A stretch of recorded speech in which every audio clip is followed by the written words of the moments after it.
Pag-ampo alang sa nasod. Ginoo, palihog sudo nga intawon ang kahimtang sa among nasod sa mga katawhan. Hinaot nga mahayagan ang matag usa, hilabi na ang among mga lideres o mga mamumuno. Nga unta, agako nila kami ngadto sa maayong kaugmaon, lig-on, abunda, adunay kalinaw ug kaangayan sa tanan.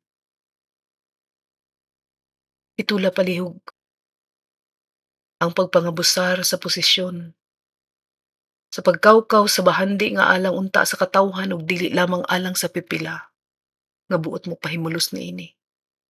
Sa paggamit og kusog aron sa pagdikta, pagpanghasi, pagpanghuraw, pagpanghadlok,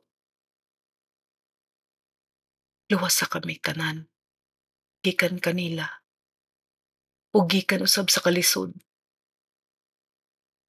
Itultol ka namo kanunay ang tamang dalan nga pagalaktan, ug hinaot nga bisan pa sa makalisdanan magpabilin kaming masaligon nga kanimo. Among Dios, hangtod sa kahangturan. Amen.